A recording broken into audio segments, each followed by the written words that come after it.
Orlov's last finger dropped, and the bridge felt like a held inhale cracking open.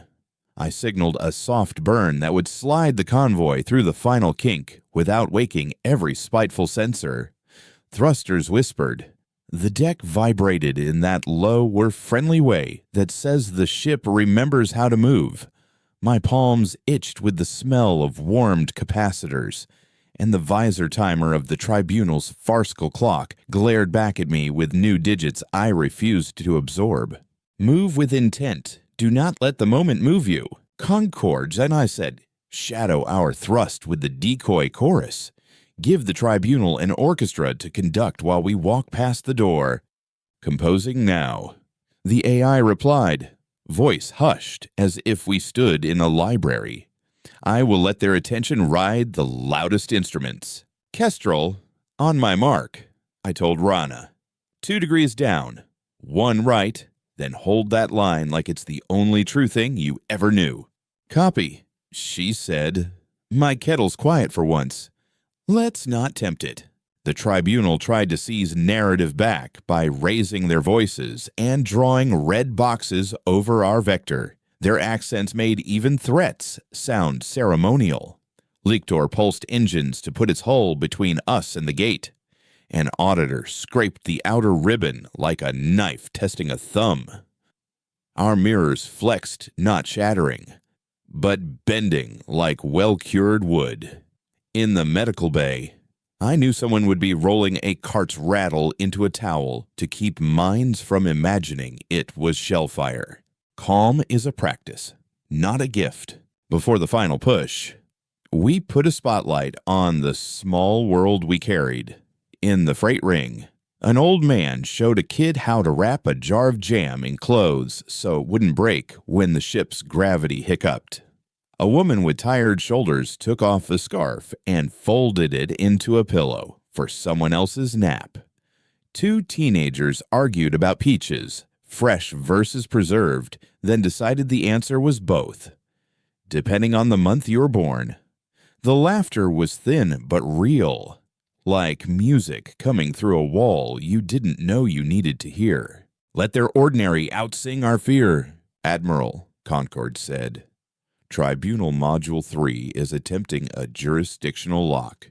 If it sticks, they will claim authority to freeze our vector by treaty clause. Which clause? Orlov asked. The one written to stop raiders, Concord said. They are trying to dress us as wolves. They wore that costume the moment they chose their timer. I said, Concord, counter with our own history. Not boasts. Numbers. Publishing, the AI said. Humanitarian escorts, casualty ratios, flagged incidents resolved without shots. I will put their claim beside our record. Stack the facts until the fiction has nowhere to sit. Lictor leaned again, bringing its prow to a place where a careless helm would flinch. We didn't. We tightened the helix one last notch and let their own forward urge nudge them into the visual center of our public feed. They looked like a door trying to close on a pair of hands that wouldn't withdraw. I felt the hull's hum change timbre, more throat than nose, and knew our power spine was taking the load. Sweat beaded under my collar. Someone on deck 3 sneezed, and the sound came through the intercom like an angel remembering dust. Heat, I asked. Rising but polite, Orlov said, Achilles needs a minute in the shade after this. And Turn's blistered hand will want salt water and bragging rights. Noted, I said. They earned both. Honor the cost. Spend it wisely. Auditor Delvridate, impatient with theater, fired a new pattern designed to bruise mirrors without admitting so. Little needles of force. They ticked our ribbons like hail on taut canvas. Concord shifted phase by a breath and turned the drizzle into a visual that looked like a curtain. People watching could see the incoming without flinching at a bang. I imagine the tribunal hating how gentle we made their spectacle. Rana, I said, on the next count. Your final jog. Say when. She said. 3, 2, 1. She moved like she meant it. Kestrel skimmed the last bend and let the convoy follow the notch her wake carved. The gate's throat widened. The light there a different kind of black, silky and promising. The tribunal shouted a declaration of obstruction that arrived 1 second too late. If they cannot catch us with their lips, they cannot claim our feet. We were not through yet. Lictor still had one piece to play, and he played it with the desperation of a gambler who believes in saints. He dumped ballast, thousands of micro-baffles glittering like chaff, into the corridor to foul our wake and force an emergency thrust. It was clever because the move would let him claim we endangered the convoy by accelerating near fragile hulls. It was filthy because the baffles were tuned to trip weak seals. Conquered, I said. I need a broom that doesn't break the floor. I can hum at the resonance of their cheap pins. The AI said, not loudly, just enough to turn each into a bell and invite them to clump. Do it. A tone rolled through the corridor too low for human ears, but not too low for metal. The baffles shivered together like seeds in a shaken pod. They kissed, clung, and drifted into a harmless bouquet. A freighter pilot watching from a scratched porthole raised his hands as if conducting in our camera. His fingers were a blur he'd be embarrassed to see later. Turn their trick into confetti and walk on. Before we crossed the lip, I said into the civil band, "This is Admiral Mara. We will pass in single file. No celebratory burns. No jeers. We do not feed performance with cruelty. In the rigging spaces, crews unclipped tools and checked the dim tapes that marked safe passage lines. On the bridge, I rolled my shoulders as if shrugging off a blanket I liked, but could not keep. The tribunal changed tactics. A voice like soft steel announced that under emergency order, Theta, doctrine vessels were authorized to impose fines on any convoy that transited without inspection. They spoke the amount with relish, as if numbers were arguments delivered at volume. Concord, I said, show the faces again beside the digits. Done. The AI said, each fine maps to 1 meal lost, 1 repair delayed, 1 medicine deferred. They tried to talk over the images. Our feed didn't fight. It simply refused to get quieter.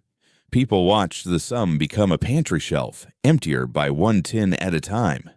Doctrine's theater curdled. Let the equation meet the eyes it touches. We slipped the first 3 ships across the threshold. Kestrel tucked through and gave a little waggle, just one to say the kettle still slept. Orlov exhaled too loud and turned it into a cough. Lictor snarled in subtle ways signal masks. A fake distress ping from a spoofed barge trying to make us peel a ship out of line. We did not bite. The 4th ship had a coil that groaned, and the groan traveled through the convoy like a rumor. Rana soothed them with a song I recognized from the mess.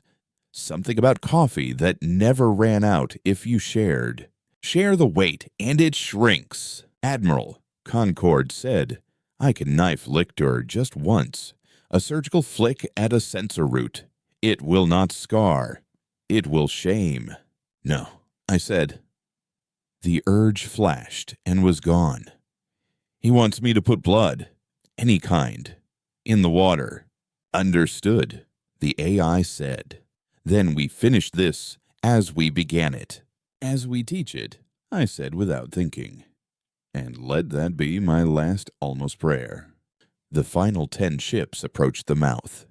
The tribunal's clock died mid-tick, insulted by its own uselessness. Auditor rotated away, nudged by our ribbons into a posture that read like reconsideration if you squinted.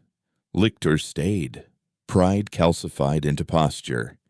He opened a channel and said nothing, which was the most honest thing he'd done all day. Hold your silence when words would cheapen truth. A civilian vignette pressed through from the far side. Kestrel's camera caught the first freighter clearing the gate and entering the calm like a roller gliding into thick cream. Inside their commons, paper cranes floated in slow arcs because somebody had let them go for luck. A grandmother clapped once, as if she'd just seen a good card turn over, and then she covered her mouth like she'd sworn not to cheer. People hugged sideways to keep straps from tangling. The baby with the red ear slept through it, as if peace were the only state it recognized. Save cheering for after, save breath for now. 2 to go, Orlov said. Our spine is singing in a register I don't love. Conquered, I asked. It can hold, the AI said, but I would appreciate a story later. It helps the metal sleep. You'll have one, I said. A long, boring one about maintenance. Those are my favorites, Concord said. Love the unglamorous. It saves us more than glory. We set the last ship on the slide. And the tribunal tried one more trick, an emergency injunction packet keyed to the gate's old firmware. It was clever the way rats can be clever. Concord met it like rain meets oil and rolled it off. The injunction spun uselessly in vacuum and looked, for all the world, like a ribbon someone forgot to cut at a ceremony. Admiral, Rana said, voice frayed but steady. We're through. Waiting on you. I looked at Lictor one last time. He had doctrines like bones and believed bones should be broken to prove they were strong.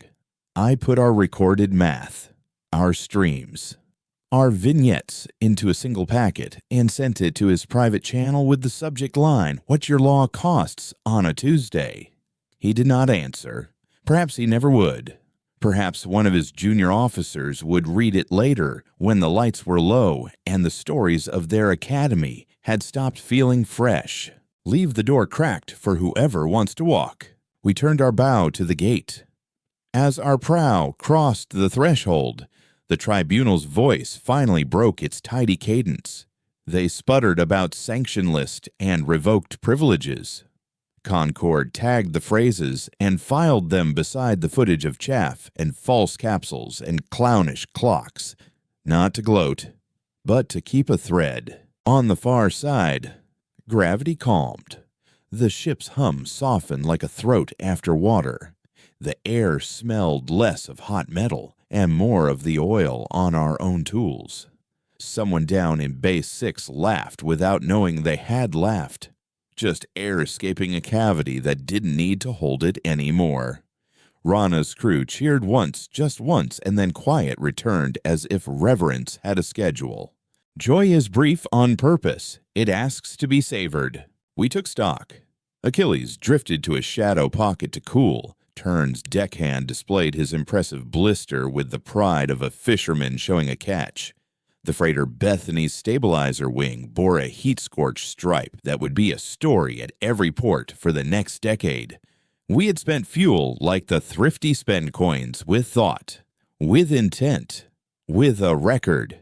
We had added entries to the quiet book where we write, this person chose to be brave at 1403. This person said no to an easy cruelty at 1409. Admiral Concord said, softer now that the theater dimmed. There is a postscript you may want. Say it, I replied. The tribunal's feed persists. Their audience is not only their own. A regional council beyond their reach is discussing whether ultimatum clocks attached to civilian corridors constitute coercion that voids immunity. If they pass the motion, doctrine ships will lose the power to close a gate by stopwatch alone. Good, I said, and felt the fatigue lift off my shoulders 1 ounce. Make sure our packet is easy to cite. Not for pride. For precedent. Set the nails straight so others can hang their coats. We coasted in a parade that tried not to look like one. The convoy scattered into lanes that led to places with names like markets and clinics instead of sectors and nodes. Orlov rolled his neck until it popped and then wrote the after-action in his tidy hand as if the letter shapes themselves were a balm. Concord dimmed a degree and settled systems into a hum that sounded like rain you're not under. Before we signed off, we did what every crew after a passage should. We ate. The mess on Flagship wasn't fancy. Bread, soup that admitted it was soup, salted fruit because someone had thought ahead. People talk the way people do after danger about nothing important and everything at once. The Marine with a generous biscuit taught the knot kid a new knot that looked like a heart if you squinted.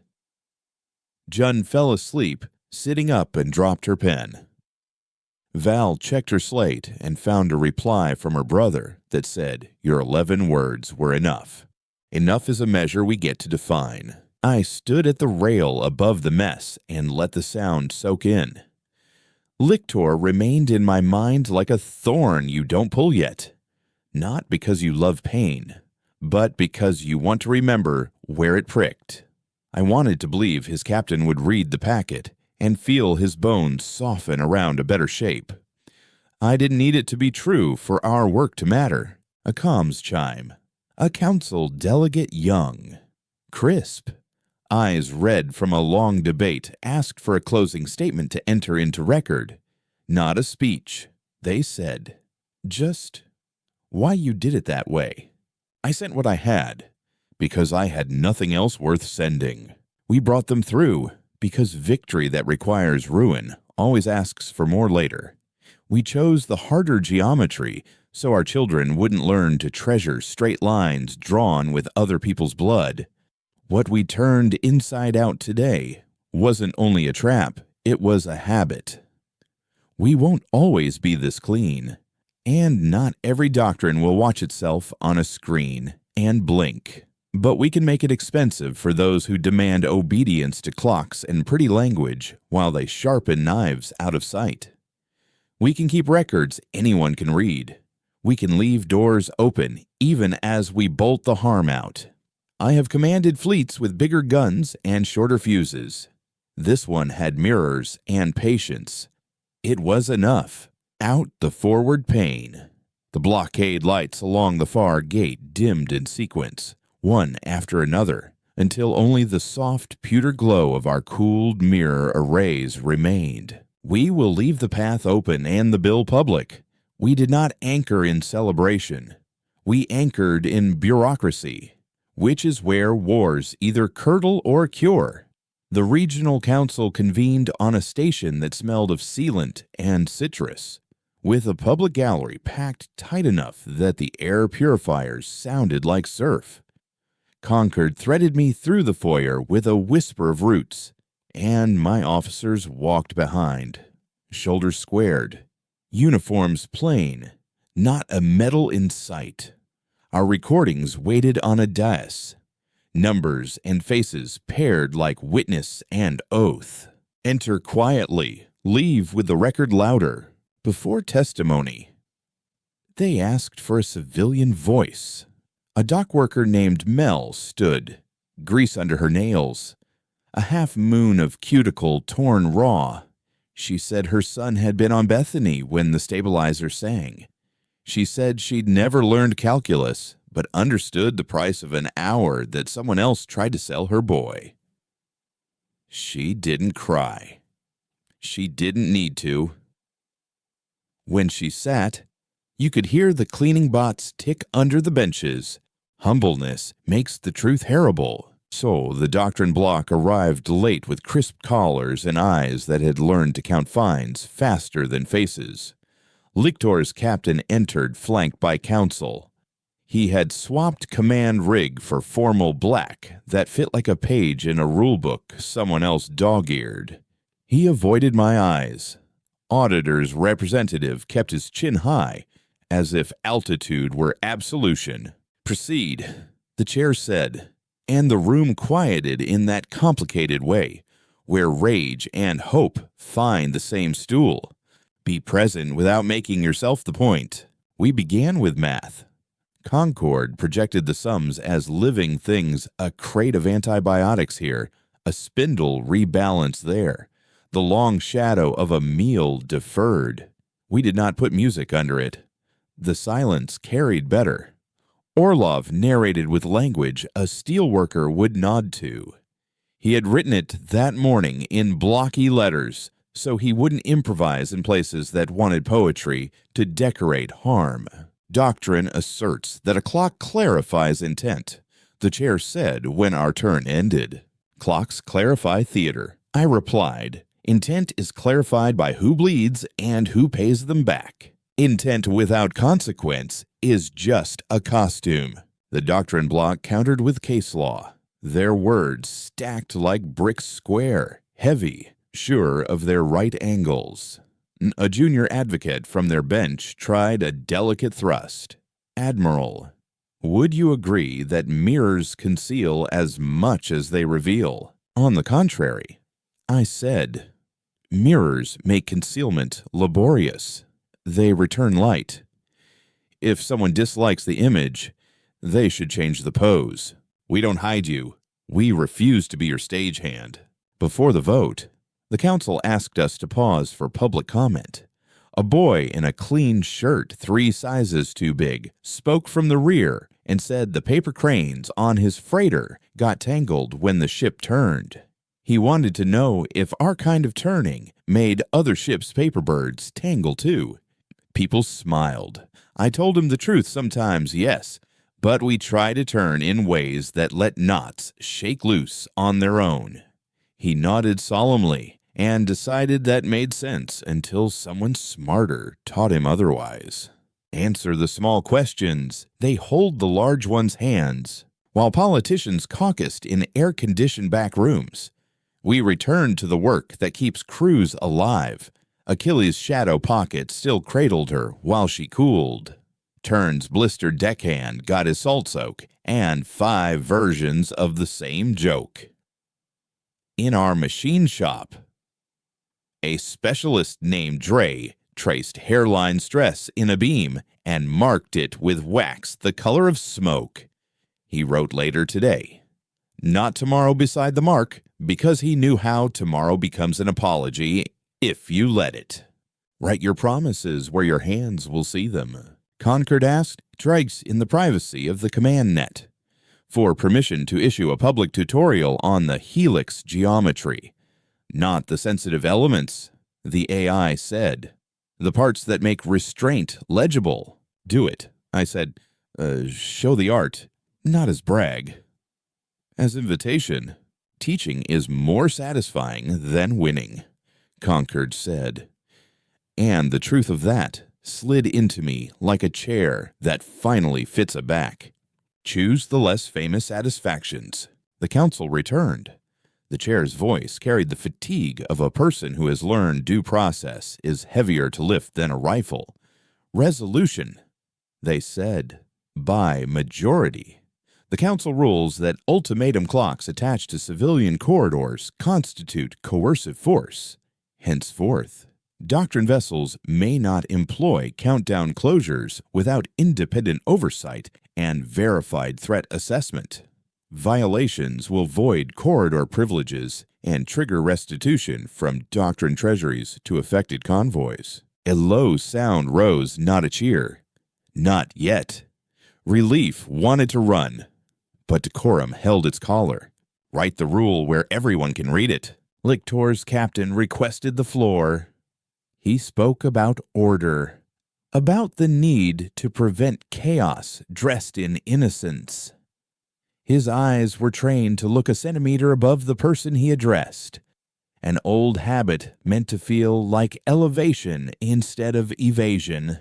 He proposed a compromise, keep the clocks but make them longer, keep the tolls but add footnotes. The room shifted the way a hull does when it knows a wave is more show than substance. Captain, I said when granted response, add as many footnotes as you like. If a practice relies on timing your threat, while people who grow peaches wait to hear if they can breathe at their next port, then the practice is not guardianship. It is harvest. Harvests are for fields, not for families. The vote stood. Policies don't stop bullets alone, but they sand the edges of knives until even the eager get bored of cutting. Auditor's representative slipped out early, face pale under the LEDs. Lictor's captain lingered. He loitered beside a porthole where station workers watched with more interest than respect. He approached as the crowd thinned. "Admiral Mara," he said, "your mirrors humbly solved a problem you created. My mirrors documented a problem your doctrine created." I said, "We solved navigation." He flinched as if I'd shoved him with 2 fingers. "Your way makes captains hesitate. My way makes captains choose." I said, "Hesitation is fear. Choice is weight. You sworn types should know the difference. We do not confuse stillness with courage. Back aboard." The quiet came hot and heavy. People nap after meetings like they nap after fights. Orlov closed his eyes only to blink them open at Concord's chime. "A request," the fleet mind said. "An education barge from the outer belt wants to license our footage and lesson packs to teach non-violent convoy defense. They offer nothing but attribution and the promise that their children will argue about geometry instead of grudges." "Granted," I said.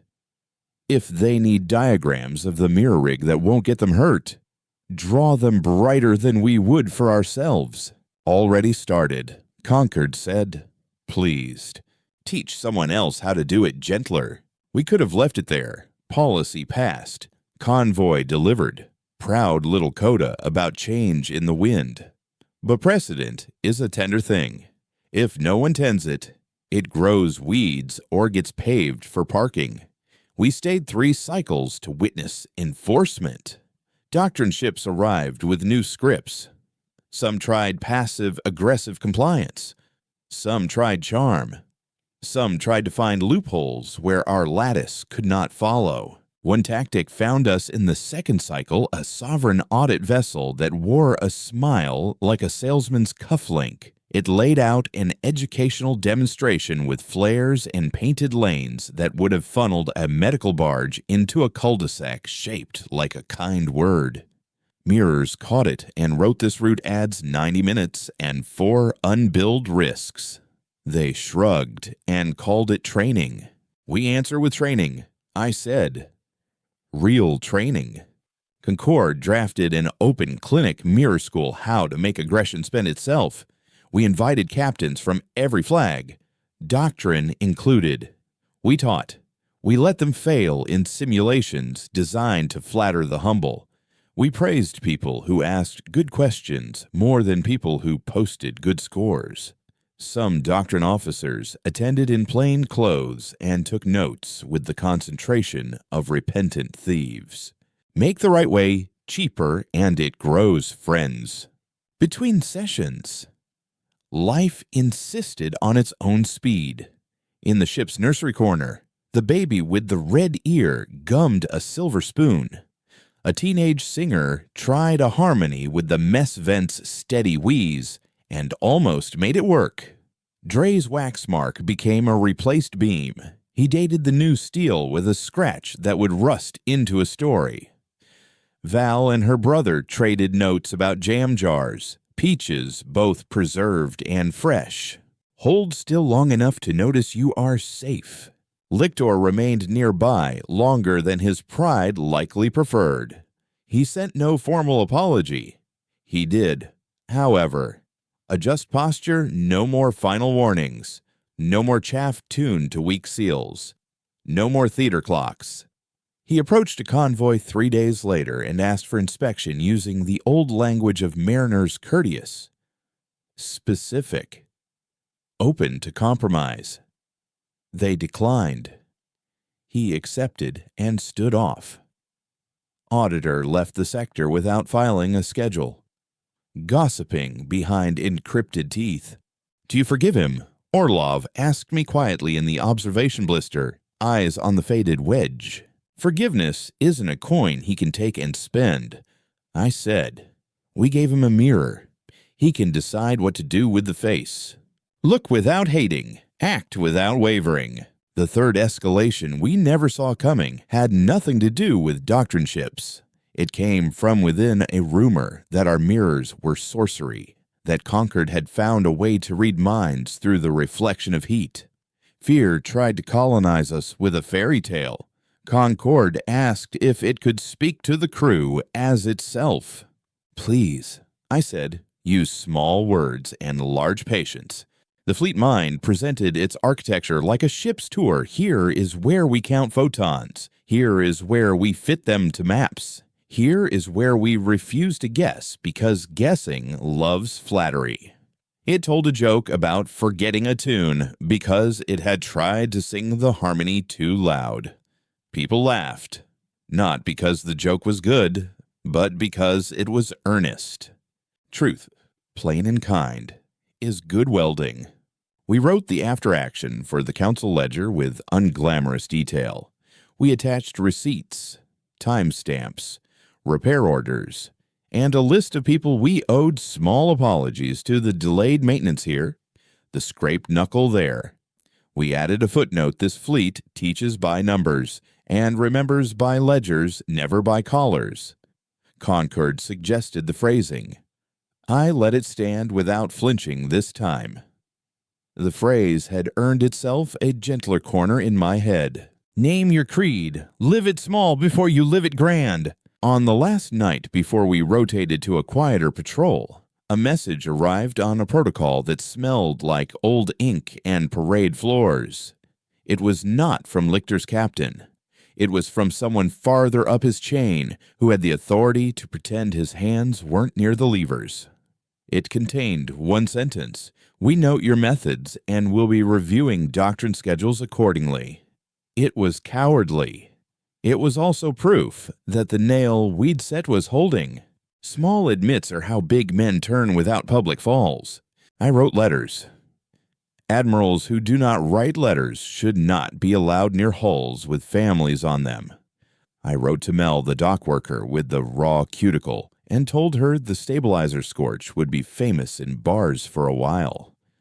I wrote to the training barge about the diagrams and warned them about people who prefer heroics to homework. I wrote to myself, which is to say, I wrote to the kid I had been before. Mars taught me that straight lines are for surveyors, not salvations. In the morning, we made ready to slip. Concord warmed up like a cat uncoiling, every system stretching in micro. The deck smelled like clean oil and old bread.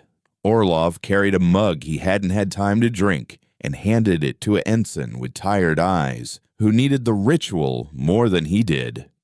Jun tucked a pen behind her ear and told the knot kid to untie yesterday's heart and try a new one that held better. Start again, but keep what you learned. A final civilian vignette reached us as we eased away. On Kestrel, Raina filmed her crew banging a dent out of a locker door with the handle of a spatula because the proper mallet was currently a good luck charm in the engine bay. They did it to the beat of a mess song. The locker gave way and squared up, imperfect but proud. Someone said, "That's us." Nobody disagreed. Find yourself in the little fixes. The station lights diminished behind us. The gate ahead was just a throat in a dark sky that never needed us to decorate it. I stood with my hand on the back of the helm chair because touch makes command honest when you're tired. Concord murmured an old academy cadence, off time and sweet. "Admiral," the AI said, "may I ask the question we always pretend is too sentimental?" "You may," I said. Was it worth the extra heat? The patience, the public forums Concord asked. We could have shortened every page of this chapter. We could have. I said. And then we would have taught the wrong lesson to the right audience. Teach the right lesson even when no one applauds. We cut our engines to drift to span and let the hull cool until it sounded like sighs in winter. The convoy we'd carried already fed new lanes with rumors and recipes. which is how civilization actually grows. Lictor shrank to a bookmark. The tribunal's channels, once clanging, now showed notices about procedural audits and amended guidelines. The public ledger updated privileges, rescinded for countdown closures without verified threat, restitution scheduled, oversight committee seated with more dock workers than lawyers. A line in that ledger named our fleet alongside the motion as supporting documentation. Write it down where the next person can point. I gave Concord the last order of the tour. Archive everything. I said, not to polish, to teach. Put the mirror school package on a shelf where enemies can steal it and friends can outgrow it. Done. The AI said. Also, I saved a copy of the Paper Crane Kid's question as a chapter header. Good, I said. Keep us honest. Keep a child's question at the front of the book. I thought of Lictor's captain, of his flinch, of the way pride impersonates spines until it snaps. I didn't need him to bring flowers. I needed him to arrive somewhere months from now and choose not to use a clock. Maybe he would. Maybe his second would. Maybe the council's rule would blunt enough knives that a different crew would never learn the smell of warmed plastics in a frightened bridge. That was enough hope to put away for later, like a jar of peaches you save for the day the market runs thin. The ship quieted to a companionable hush. Tools found their hooks. Boots found their corners. Concord settled in the wiring like a choir taking a breath after the last note. I stood where I could see the forward pane and let one thought condense enough to carry and end this log without waste. We chose the harder geometry because it makes softer lives possible. We let them keep their bones and still made them change their walk. We kept a tally of our own debts and paid them with attention. We showed the math of harm until policy learned to count it. And we left a door open behind us because the best way to lessen an enemy is to give them a better neighbor to become.